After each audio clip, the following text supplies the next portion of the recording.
Andito tayo mga kaidol, oh. Tayo nanghuli ng isda dun sa dagat mga kaidol, sa Laguna Bay. Ito yung mga huli natin mga kaidol. Tilapia. Tilapia, may huli tayong hito mga kaidol, oh. African hito. Ayan, oh. Ayan, oh.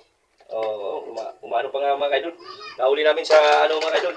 Ayan, may tilapia. Ganito kalaki yung huli namin mga kaidol, oh. Ayan. Tsaka mayroon po rin kaming, ayan, oh, biya mga kaidol. Yung nahuli namin, biya. Kaya ito na mga kaidol, lilinisan ko na mga kaidol. Aking, ano, yan. Pang prepare sa prito mga kaidol. Yan, kaya kailangan namin linisan to mga kaidol. Yan. Pinuwi mo kaidol, saglit lang ko ito kinuha mga kaidol. Pamingwit mga kaidol.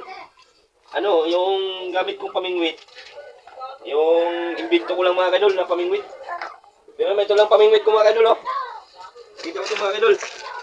Pero ito lang ginamit ko pamingwit mga kaidol, oh. Oh. Ito lang. Ito lahat yung nakuha uli ko mga kaidol. Tsaka may ano pa ako mga kaidol. Nakapagbigay pa ako ng ano, ng isda sa kapitbahay mga kaidol. Ayan mga kaidol, oh. Oh. Ayan. Nakaraan, ayungin at bangos, mainit. Ngayon tilapia naman mga kaidol sa hito. Yan, hito, tilapia, biya. Ayan mga kaidol, ang aming ano mga kaidol, oh. Kaya kailangan ko linisan mga kaidol si piprituin ko mamaya itong mga kaidol. Kaya bibili ko sa ano. Ayan, oh, ang laki mga kaidol, oh. Tilapia. Ito yung huli ko mga kaidol.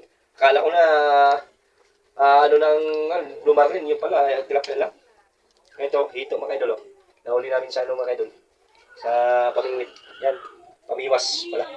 Yan, oh. Tsaka yung nakahuli rin kami ng biya mga kaidol.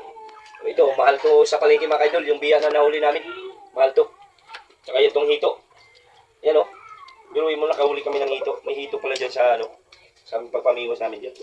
Kaya ito, lininisan ko na ito mga kaidol kasi kailangan na namin, kailangan ko na itong ano, lagay sa rep.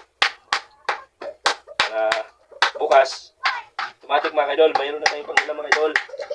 Pag bago naman bukas to, pag ano mga kaidol. Ito mga kaidol, oh. Kasama ko nga pala sa panguha mga kaidol. Suportahan niyo si Kabagis, Jung Madronyo. Sa shoutout dyan sa kay Jung Madronyo Kabagis. Kasama ko sa panguha nito. Ang dami rin niyang huli mga kaidol. Nanguha rin siya ng ano mga kaidol, yung ano, si Kabagis. Nanguha rin siya ng ano mga kaidol, tilapia. Ayan o mga kaidol, oh. Laki mga kaidol, yung kaliskising. Ayan. Ito mga kaidol. Okay. Nahuli ko ito mga kaidol. Akala ko, ano na, plumar na. Tilapia na pala mga kaidol. Saka nga ako, akala ko plumar na. Nakaisip ako, plumar na, sa ano lang pala yun. Sa dagat. Dagat na. Alat. Wala naman, hindi naman alat yan. Tabang yun eh. Mayroon dyan, tilapia lang talaga, bangus. Ayan. Ayan, tanggalin natin ang ano, yung ano, palikpik. Saka, ayan, malinis na. Ayan natin. Ano, ayan o. Ayan o, mga idol o. Linis, malaki din pala. Dito mga idol. Galing po ako sa paghanap buhay kanina. Pag-uwi ko sa bahay, diretso ko dun sa, ano, pamiwas. Ito yung nahuli namin. Nahuli ko. Ayan mga idol o. Oh, may hito kaming huli. May, ano, may biyak. Sarap nito mga idol. May panghapunan na. Ayan o. Libre ulam mga idol. Kahit hanggang ano to mga idol. Hanggang bukas ang aming ulam nito. Libre sa ulam talaga mga idol. Malapit lang kami sa dagat mga idol. Dahil pasigan ng ano. Ayan o. Tingin tatanggalan ng ano.